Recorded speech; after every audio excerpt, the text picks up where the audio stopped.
Bien, las camaritas, por favor. Hasta mientras les voy a compartir pantalla del material de trabajo que Buenos vamos días, a hacer. profe. Buenos, buenos días. Buenos días, bro. Buenos días.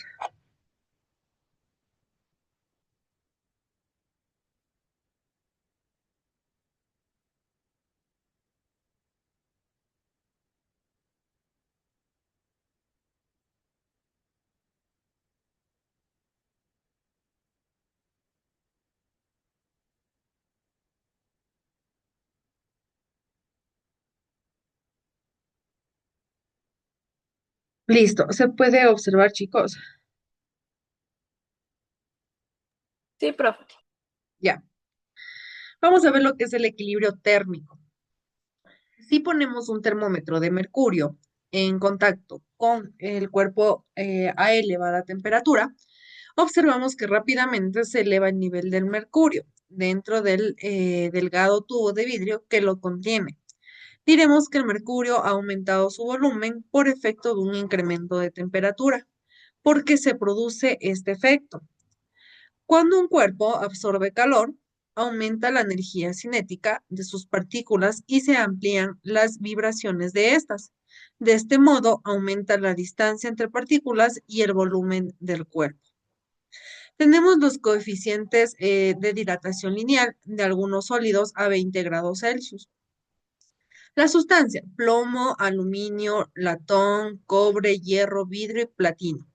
Con el plomo tenemos de 2,9 por 10 a la menos 5 grados Celsius, aluminio 2,5 por 10 a la menos 5 grados Celsius, el latón 1,9 por 10 a la menos 5 grados Celsius, cobre 1,7 por 10 a la menos 5 grados Celsius, hierro 1,2 por 10 a la menos 5 grados Celsius, vidrio 0,9 por 10 a la menos 5 grados Celsius y platino es 0,9 por 10 a la menos 5 grados Celsius. Ya, este es un coeficiente de dilatación lineal. Ahora vamos a seguir con lo que estábamos. El aumento de volumen que experimentan los cuerpos al elevar su temperatura se conoce como dilatación térmica. Hasta aquí está entendido lo que es la dilatación térmica, chicos. Sí, profe. Sí, Ya, ¿qué es la dilatación térmica? En sus palabras,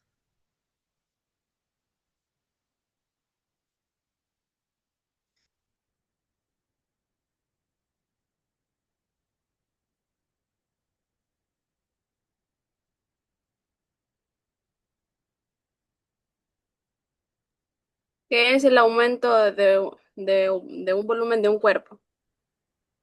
¿por qué se da esto? Si me Porque es una dice, dilatación térmica. ya, pero si me dice térmico, ¿qué quiere decir? ¿Qué se involucra ahí?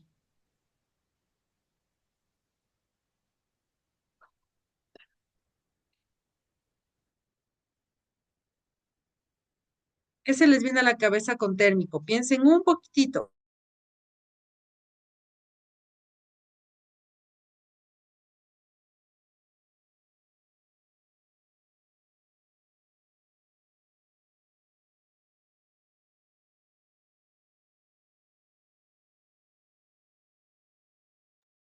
Térmico es el que conserva la temperatura de un cuerpo.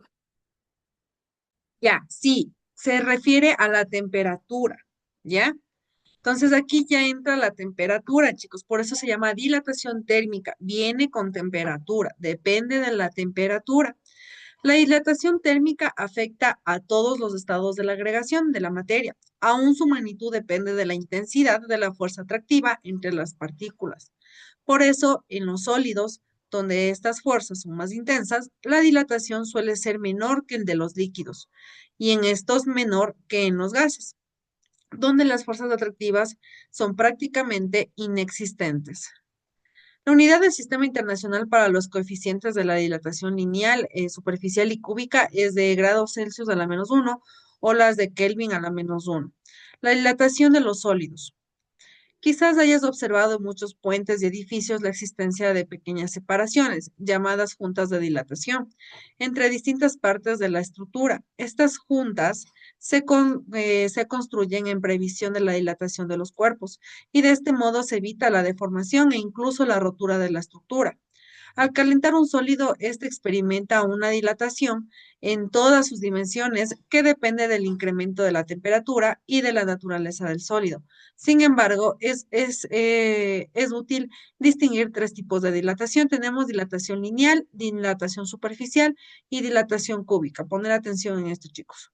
La dilatación lineal corresponde a la variación de la longitud del sólido. El incremento que experimenta la unidad de longitud al aumentar 1 grado Celsius, la temperatura se demora. Coeficiente de dilatación lineal del sólido se representa por una Y invertida. El coeficiente de dilatación es igual a 1 sobre L inicial o longitud inicial. Por el longitud menos longitud inicial sobre el tiempo menos tiempo inicial. También es igual a 1 sobre longitud inicial por la variación de la longitud sobre la variación del tiempo. El valor de la nueva longitud. Tenemos que la longitud es igual a longitud inicial más longitud inicial por el coeficiente de dilatación por la variación del tiempo. ¿Quién recuerda cómo se lee este triangulito? ¿Quién se quiere ganar un puntito en cualquier deber que necesite? ¿Cómo se lee ese triangulito ahí? ¿Qué me está diciendo ese triangulito? Por si acaso no es de esto, ¿no? Esto solo me está diciendo qué es lo que está ocasionando esta T, pero no, solito. ¿Qué significa este triangulito? ¿Quién me dice? Sin investigar, yo les acabé de leer. Me está indicando que ese varía, ese componente está variando. Entonces, longitud inicial, tenemos la variación del incremento de la temperatura y el coeficiente de dilatación lineal. Entonces, ya dicho esto, ¿qué significaba el triangulito, chicos?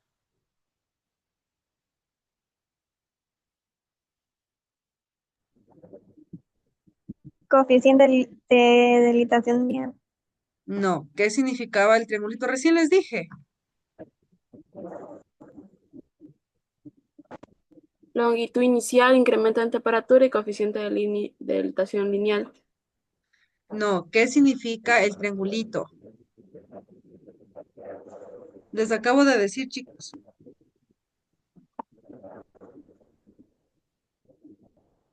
Variación, chicos, significa variación. Les volví a repetir. La dilatación superficial corresponde a la variación de superficie del sólido. El incremento que experimenta la unidad de superficie al aumentar 1 grado Celsius, la temperatura se denomina coeficiente de dilatación superficial del sólido, que ese ya sería como una B. Entonces, coeficiente de dilatación superficial del sólido es igual a 1 es, sobre longitud inicial por longitud menos longitud inicial sobre el tiempo menos el tiempo inicial. Esto es igual a 1 sobre longitud inicial por la variación de la longitud sobre la variación del tiempo. Valor de la nueva longitud. Tenemos que la longitud es igual a longitud inicial más longitud inicial por el coeficiente de dilatación de superficie del sólido por la variación del tiempo. Longitud es igual a longitud inicial por 1 más coeficiente de dilatación superficial por la variación del tiempo. Vamos con la dilatación cúbica. Corresponde a la variación del volumen del sólido y el incremento que experimenta la unidad del volumen al aumentar 1 grado Celsius. Se llama coeficiente de dilatación cúbica. Este ya es una Y normal, que es igual a 1 sobre velocidad inicial más velocidad menos velocidad inicial por tiempo sobre tiempo menos tiempo inicial. Es igual a 1 sobre velocidad inicial más la variación de la velocidad sobre la variación del tiempo, perdón, longitud inicial. Eso es, chicos. Buenos días. Vamos a seguir. Tenemos dos ejemplos. Un ejemplo es una barra de cobre a 15 grados Celsius y tiene una longitud de 80 centímetros. Calcula que la longitud tendrá si se calienta a 90 grados Celsius. Los datos tenemos longitud inicial, el incremento de la temperatura, el coeficiente de dilatación lineal del cobre, el, del cobre, ya. La longitud es igual a 1.7 por 10 a la menos 5 grados Celsius a la menos 1 y calculamos la longitud final. ¿Con qué? Con mi fórmula que había conseguido en la parte de arriba. Reemplazo en mi fórmula todos los datos obtenidos en el problema y me sale a 80.1 centímetros. ¿Ya? Una pieza de aluminio de 20 grados Celsius tiene un volumen de 5 centímetros cúbicos. Calcula su volumen a 280 grados Celsius. Los datos tenemos del volumen inicial, el incremento de la temperatura, la variación del tiempo y el coeficiente de dilatación cúbica de aluminio. Tenemos mi fórmula, la formulita que hemos conseguido en la parte de arriba. Reemplazamos en la fórmula, sumamos, multiplicamos y restamos y me sale 5.10 centímetros cúbicos. ¿Está entendido cómo realizar estas dos fórmulas?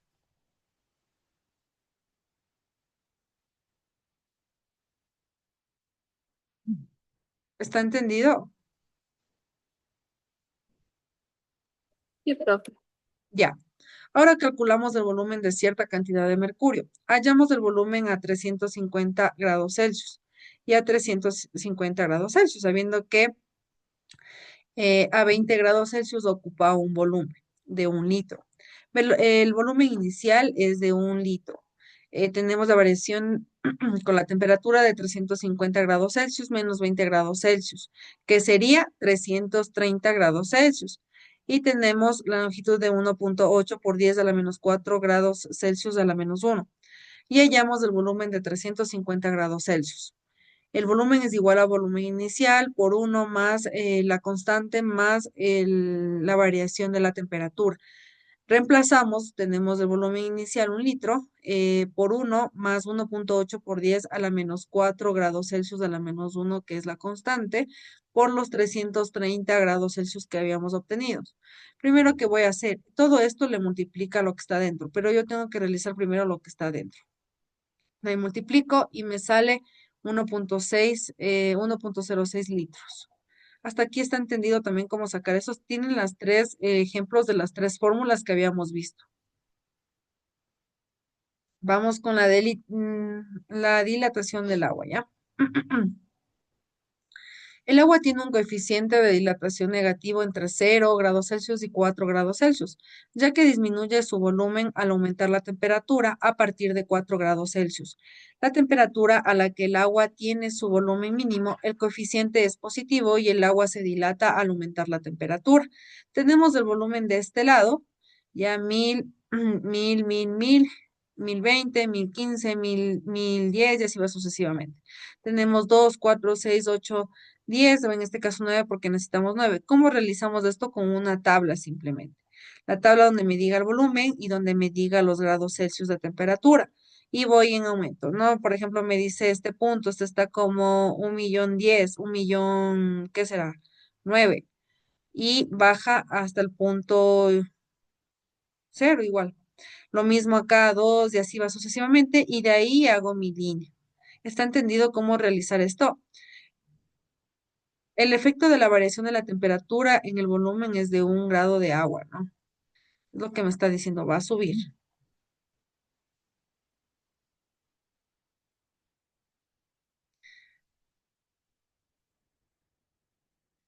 La dilatación de los gases.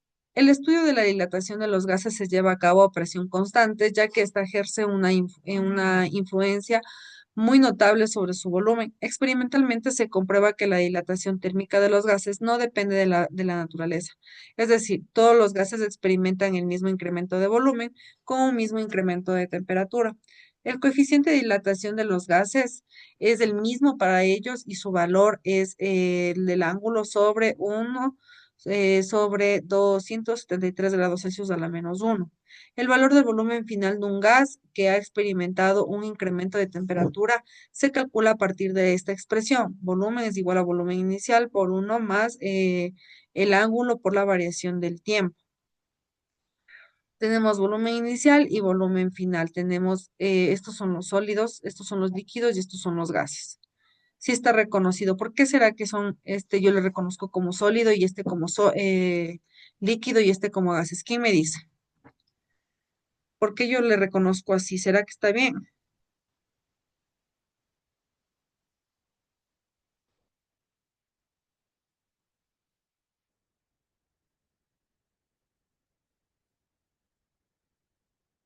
Chicos, ¿será que está bien que yo le reconozca así?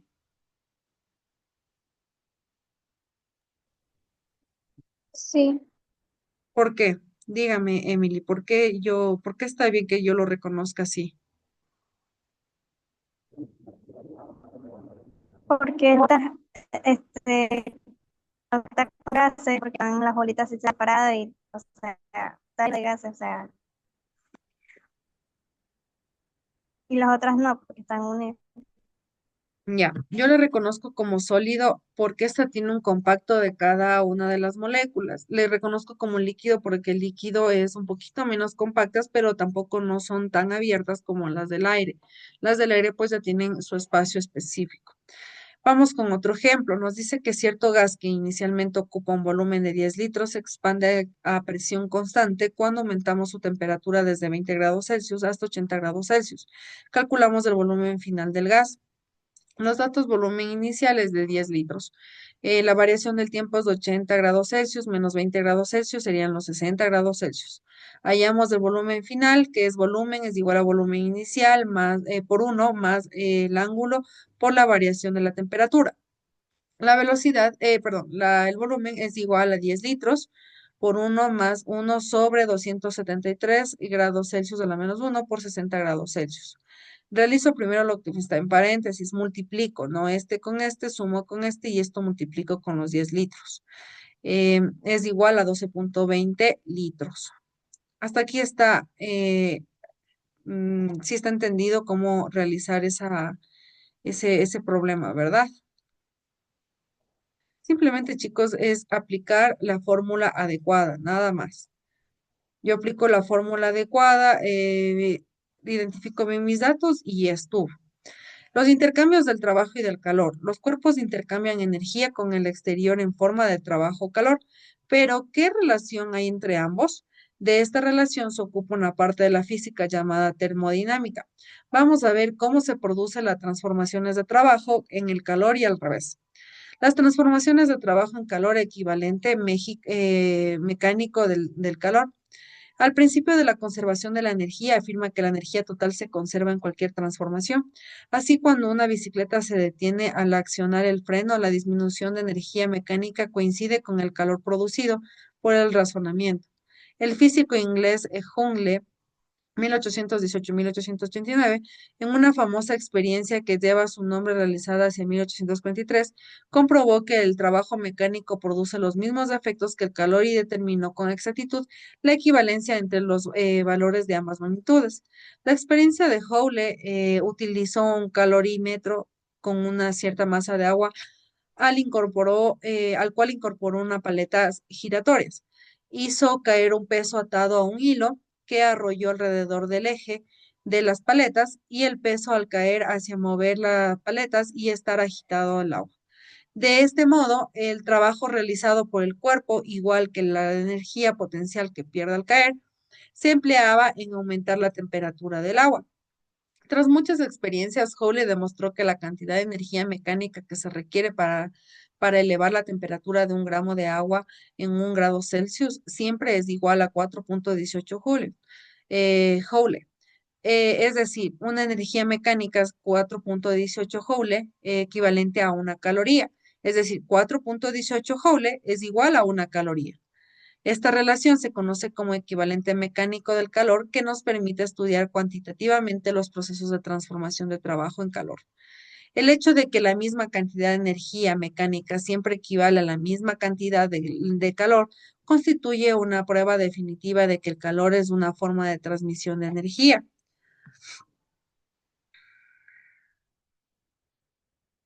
Ya. El hecho de que la misma cantidad de energía mecánica siempre equivale a la misma cantidad de energía constituye una prueba definitiva de lo que el calor es una forma de transmisión. ¿Ya? Veamos el ejemplo. Nos dice que en una experiencia similar a la de Joule, una masa de 20 kilogramos desciende 3 metros y queda en reposo. Calcula el aporte energético que recibe el agua en calorías, la temperatura final del agua del calorímetro, si ésta contiene 700 gramos de agua a una temperatura inicial de 20 grados Celsius. Los datos es que tenemos la masa de 20 kilogramos, la altura de 3 metros, la masa de 0,7 kilogramos. La constante es de 4100 julios por kilogramo a la menos uno por Kelvin a la menos uno. Y la temperatura inicial es de 20 grados Celsius, que si le paso Kelvin es igual a 293 Kelvin. El trabajo es del producto del peso por la distancia recorrida. ¿Cómo? Con esta fórmula. Esta es mi formulita inicial, ¿ya? Reemplazo en la fórmula todo la cantidad de datos que tengo. En este caso tengo que primero multiplicar y de ahí multiplicar con el de acá y me sale 588 julios. Para expresarlo en calorías aplicamos el equivalente mecánico del calor. Tenemos una fórmula específica y de los 500 julios por una caloría sobre 4,18 julios me sale que es 140,7 calorías. ¿Qué hice aquí, chicos? Hice una transformación de julios a calorías. Ya hallamos la temperatura final del agua a partir de la fórmula del calor absorbida y tenemos esta fórmula para eso. Tenemos esta fórmula, reemplazo en mi fórmula y simplemente me sale 20,2 grados Celsius. ¿Está entendido hasta aquí? Les voy a subrayar las fórmulas. Esta es una y como estoy encontrando la masa, esta es otra. Ya, ¿está entendido hasta aquí, chicos? Sí. Listo.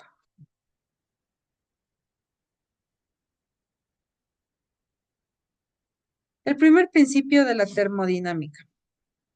Tanto el trabajo como el calor son dos formas de transferencia de energía entre un cuerpo y su medio exterior. Así no es correcto decir que un cuerpo tiene calor y su medio exterior. Así no es correcto decir que un cuerpo tiene calor, pues el calor no es una propiedad de los cuerpos. Cuando queremos referirnos a la energía que el cuerpo posee en su interior, utilizamos el término de energía interna. La energía interna incluye la suma de las distancias energéticas potenciales resultantes de la fuerza atractiva y repulsiva entre las partículas y la suma de las distintas energías cinéticas resultantes de los movimientos de traslación, rotación y vibración de las partículas. Una máquina mecánica es un dispositivo que recibe el trabajo procedente de una fuerza externa y transmite a algún cuerpo. Cuando un cuerpo intercambia calor o trabajo con el mismo medio exterior, le hace variado su energía interna en cantidad.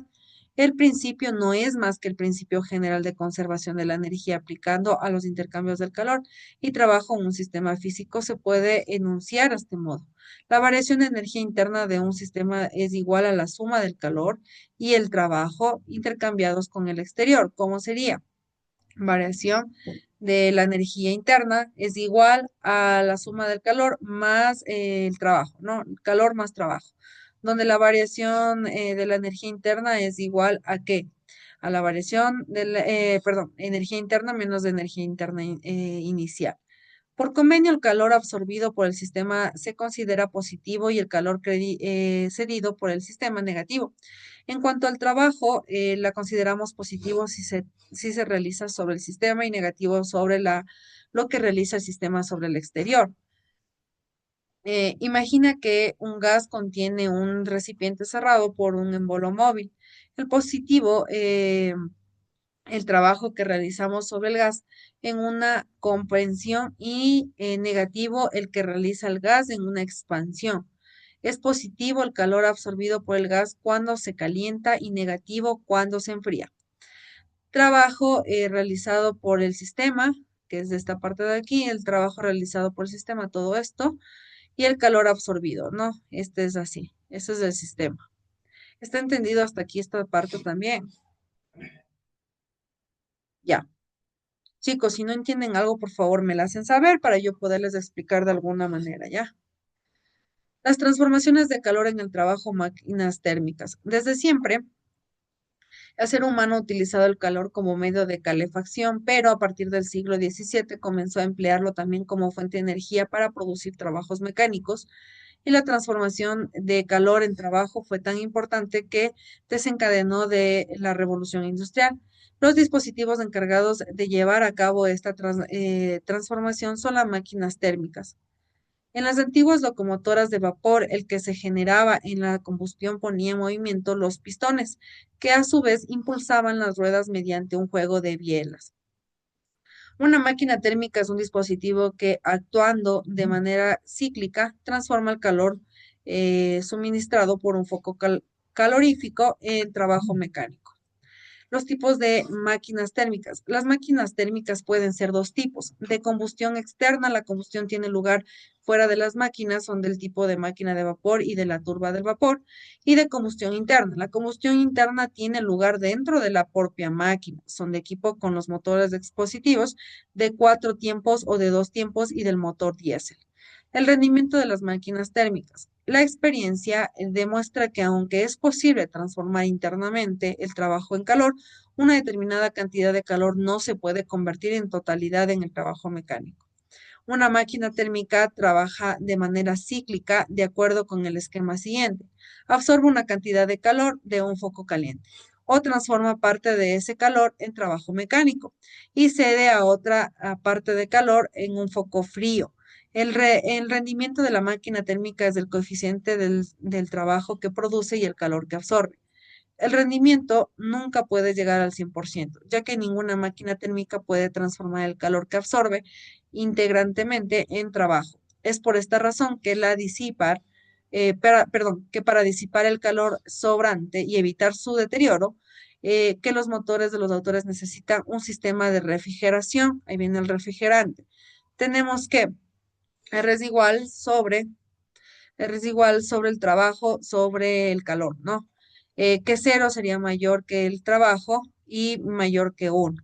La resultante, perdón, es mayor que el que cero, menor que cero y menor que uno. Eso, chicos, con respecto al día de hoy. ¿Tienen alguna pregunta, alguna duda?